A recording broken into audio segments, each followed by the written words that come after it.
Hi there, back with another video review, and here we have the 1/64th scale Land Rover Defender in this Golf livery produced by Mini GT.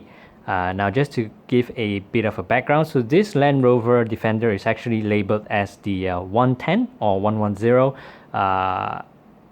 Well, there is actually another one called the 90. That one is basically a two-door version of this exact same model. So this one for the 110 or the 110 label, it's actually to reference the four-door Land Rover Defender of this particular series. And well, just before I start the review, I just want to share briefly on the packaging.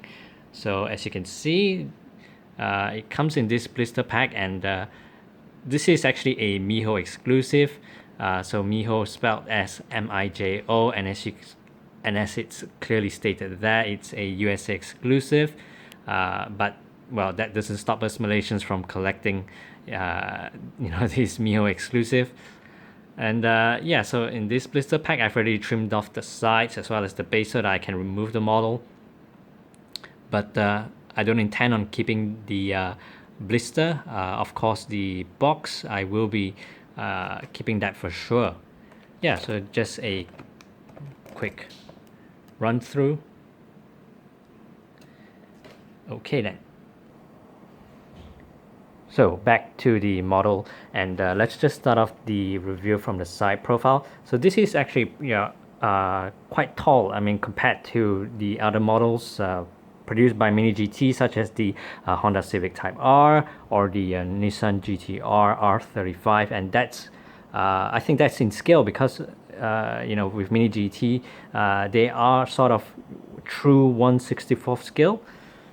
And just taking a look at the side profile, they've got all the curves, well, kind of boxy, and yeah, just to share, I'm not really a fan of the Land Rover, more of a Range Rover type of guy.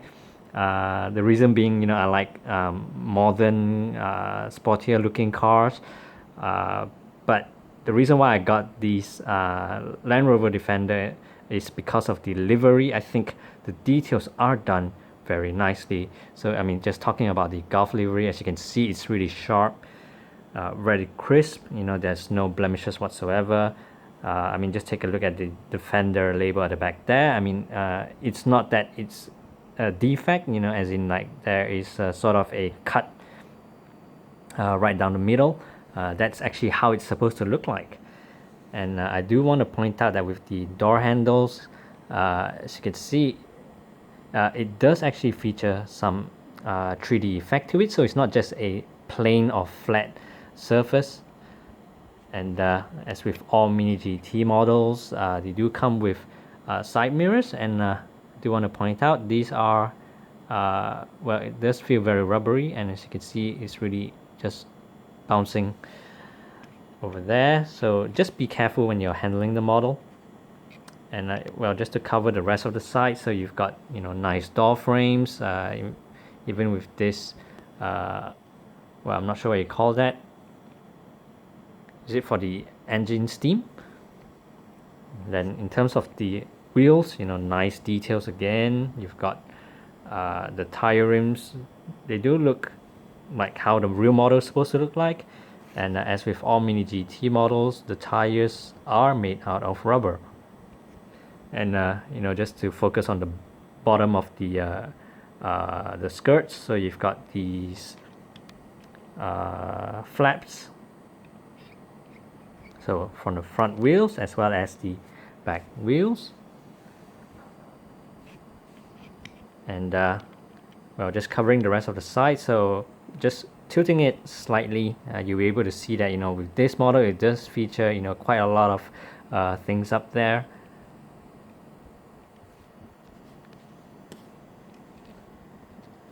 So let's just move on to the front profile.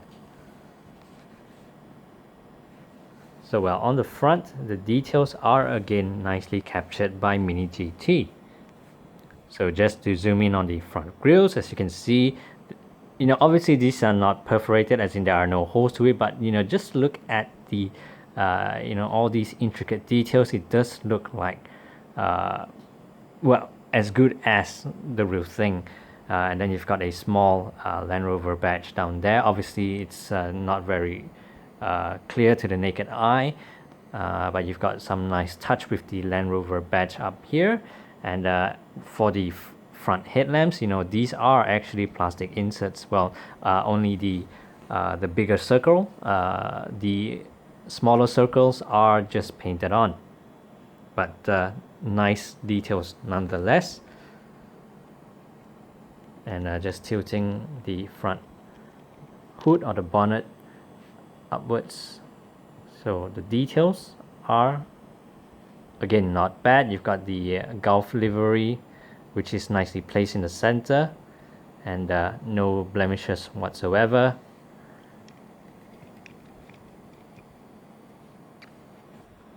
And well, just so I don't miss out on anything, you've also got all these spotlights up here. Unfortunately, these are not plastic inserts, so these are just painted on some plastic parts. And also the front windshield also features some nice details for the windscreen wipers. So let's just move on to the other side profile. So obviously, both sides are going to look similar, except on this side it does feature the fuel cap. And I do want to point out that, as I've explained, with this model you do get intricate details. So this is another example. So as you can see, the fuel cap is actually sort of indented inwards. So it's not, how should I say, it's not really a flat surface.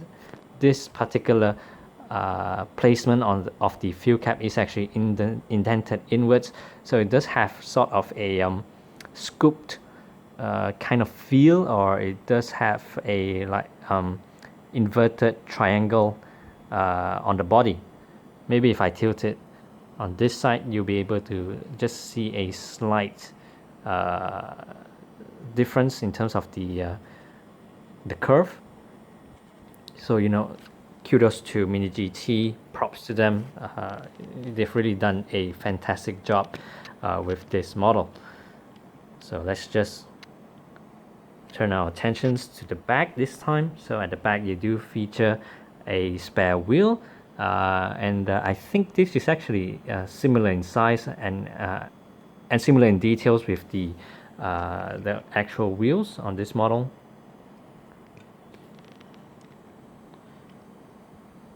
And then you've also got really nice detailing on the back windows, not only on the middle but on the sides as well. And as you can tell, it does also come with these stairs or ladders, sorry.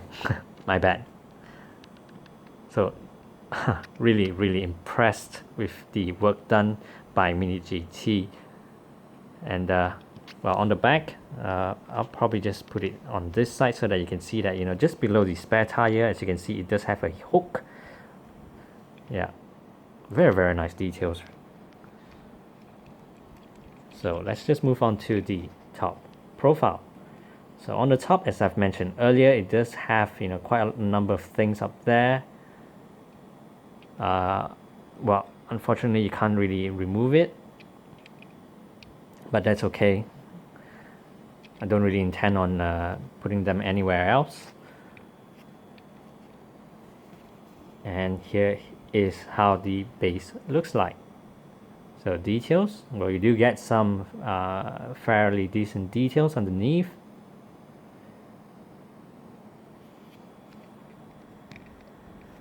So yeah, overall I am really impressed with what Mini GT has done with this Land Rover Defender 110 or 110.